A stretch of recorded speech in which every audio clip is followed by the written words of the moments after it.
Ogre serait une arme extraterrestre apparue sur Terre, il y a des siècles en Amérique du Sud. Pendant des siècles, il est vénéré comme étant une divinité païenne, par les civilisations sud-américaines, qui lui construisent même un temple. Dans ce même temple, il sera scellé grâce à un talisman confié à la tribu des Chang depuis des générations. Michel Chang se voit confier le talisman qui sera convoité par Heihachi Mishima et Kunimitsu, lors du premier King of Iron Fist Tournament. Mais Heihachi ne mettra pas la main sur le talisman car il sera vaincu par Kazuya.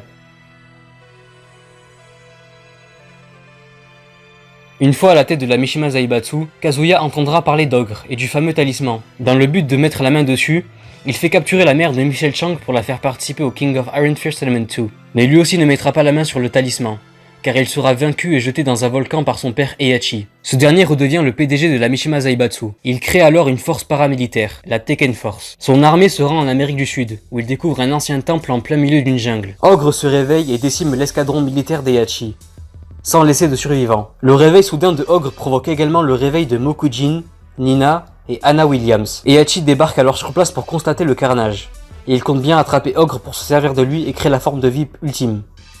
Ogre parcourt le monde entier en tuant différents maîtres en arts martiaux, volant ainsi leur énergie vitale. Il tue alors le premier King. Il attaque aussi Baekdu-san et le laisse dans le coma. Et ensuite il se rend à Yakushima pour attaquer Jun Kazama. Il bat rapidement alors Jin, âgé de 15 ans, avant de vaincre Jun.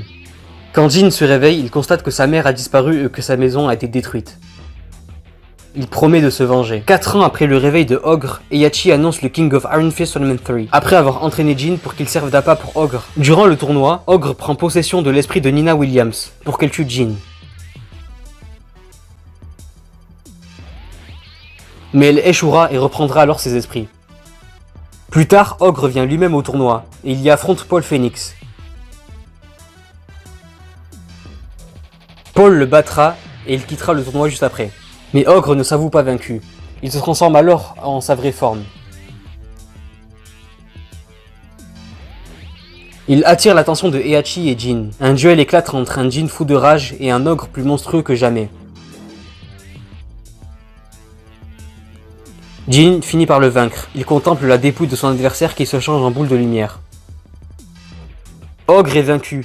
Jin a vengé sa mère. Mais malgré sa mort, Ogre continuera toujours de faire parler de lui. Yoshimitsu récupéra des échantillons de peau et de sang pour soigner le docteur Bosconovitch alors gravement malade. De plus, entre Tekken 3 et Tekken 4, Heihachi tente de se servir du sang de Ogre qu'il a récolté pour créer une race de guerriers parfaits. Mais son plan échoue car le sang de Ogre doit être combiné au gène démoniaque. Et dans Tekken 6, Julia Chang pensera que Azazel est une nouvelle forme de Ogre. Ogre a de nombreuses capacités. Il comprend toutes les formes de vie terrestre. Il est une arme extraterrestre et il maîtrise différents arts martiaux, dont des techniques qu'il a volées de précédents personnages disparus entre Tekken 2 et Tekken 3, tels que Jun Kazama, Bruce Irvin, Wang Jinrei, Lee Chaolan et Baekdu-san. Depuis Tekken 3, Ogre n'apparaît plus que dans des jeux non canoniques. Peut-être le reverra-t-on un jour, ailleurs que dans des flashbacks.